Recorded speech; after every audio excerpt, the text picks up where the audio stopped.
Alam niyang tanga siya and then he's doing Alam it, niyang or tanga yung sinasabi niya. He's playing us. Diba? Because we're going to dismiss what he's saying as, stupid lang yan, huwag yung pansinin yan, walang kwenta yan, blah, blah. But as I said, he's purposely saying it to shape the public discourse and to plant ideas na hindi masabi ng defense kasi wala naman talagang evidence, hindi siya facts-based, but they're hopeless and pathetic kasi wala na silang maisip na defense. So, the audience has always been the public because the public will be the one shaping how the judges will vote. And how do you shape the information of the public? Use the most effective tool na i-ignore ng the rest of the universe because sabi nila, stupid yan. But everything he says, planted sa public, diba, would create doubt sa sinasabi ng prosecution. And, yan, tama si Prism. Brilliant to DDSIs. Diba? alam din nila So, bobo siya. he is Alam din nila na bobo siya. he is actually the secret weapon The asset. of Sara Duterte. Best performance by an actor in a supporting role Oh, for the defense. Diba? Diba? Ayun Uy, na nga. kung ano yun, nag-iisip tuloy ako ng methodology on how to write that paper. You can textual analysis of, and look at the pattern. After ma-blurt ni Robin, yung mga sinabi niyo yun, sa script mo ngayon yung conversation sa social media on how many times yung sinabi ni Robin nag-appear. Diba? And then whether the perception is positive or negative. So it's shaping public opinion through stupid This can be a Title paper. mo. Oo. Shaping public opinion by using stupid comments.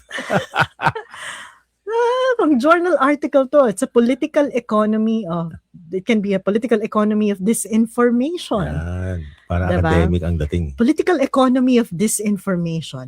The impeachment of Sara Duterte as a case study. Ay, importante daw karoon ng mga pseudonym. Mm-mm. Noy nga, may pseudonym. Oo. Jesus, falses. I swear. Ay. Of course, ang sumunod na senator, si Bam. Oh. Sabi niya, totoo nga. Mayroong pseudonym si Ninoy. When he came home, para hindi siya matrack ng government, ang name na ginamit niya ay Marshal Bonifacio. Mm. Sabi ni Bam. Tapos sabi niya, pero wala siyang confidential fund. Mm. Oh my God. Tingnan mo, bukas, pagka may, word analysis ng mga conversation sa social media, I'm sure marami yung magre-re-echo ng sinabi ni Robin. Siya yung secret weapon. Oo. Ako naniniwala talaga ako dun. Naisip na nila yun na i-undermine at i-dismiss at pagtatawanan natin si Robin. Kaya nahiya yung mga lawyers ng defense. Kasi di ka Pero may mga stupid things They that cannot- they have to be able to put out there na hindi pwedeng sabihin ng mga defense kasi hindi na madidisbar sila. I was going to say. They're not being paid They enough cannot, to say stupid things. Oh. they cannot win the case like lawyers. So Ah. they have to employ yung mga tactics na Exactly. describe mo. But that Oo. makes them Convinced feel ka bad. na ba? Convinced ka na sa aking theory? Hypothesis? Oh, actually, inisip ko rin yun, pero na-confirm mo na tonight. Oo. Talaga? Na ano? The secret weapon is stupidity. Matagal na. Sadly, it will work. Matagal na. Ano ba? Gusto mo nila na lang. Gusto nga nila maging presidente si Sara kahit na facts. Hindi nga malaman kung ano yung facts nila And yet, diba, we choose her. Siya pa rin yung top choice to be, yung kanyang reading skills ay mas magaling pa mga grade 1. And yet, we continue. Hindi we, madami. Diba? Today, win pa rin sa prosecution. Feeling mo? Legally, ha? Oo. Walang mga Robin Padilla. approach. Legally, ano ba yung kwento ng yung narrative ng prosecution? Ano pa rin tayo sa so paano ginamit yung pera? And what they've been successful in showing with the last two witnesses is you cannot account for it, 'di ba? Dahil meron kayong sistema na flawed or meron kayong blind loyalty, either way.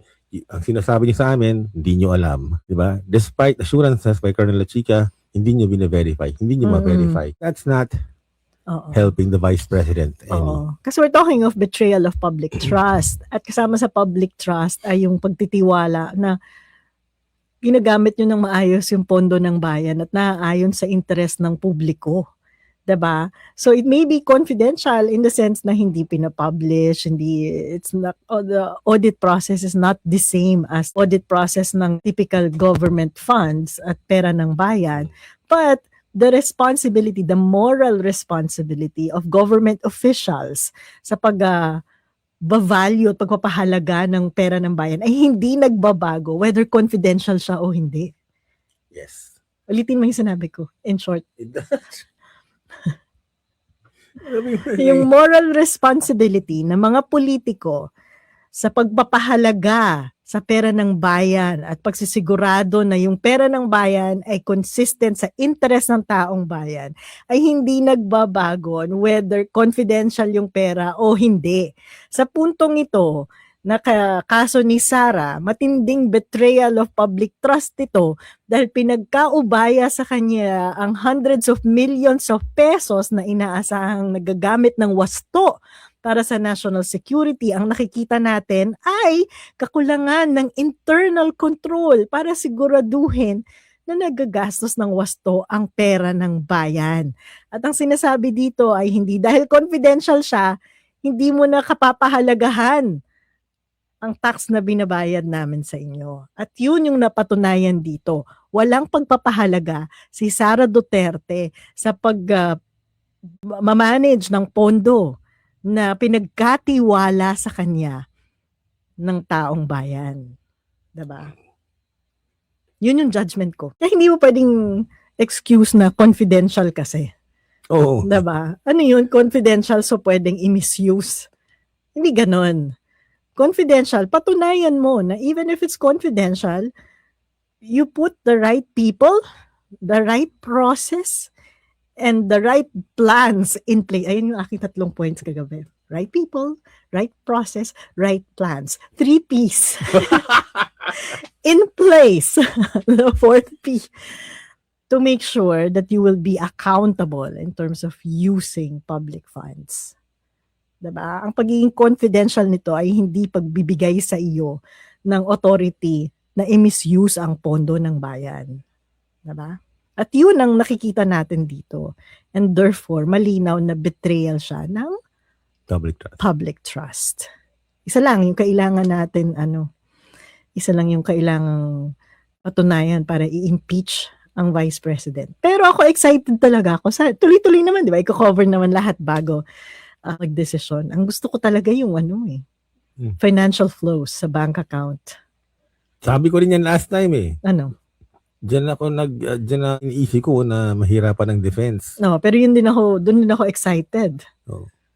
Defense will have a hard time. Ano? Proving na walang mali doon sa pumapasok na limpak-limpak na salapi sa accounts ng mag-asawang Duterte. Mm-mm. Mahirap yan. Kung nahirapan sila ngayon, lalo na. Oo.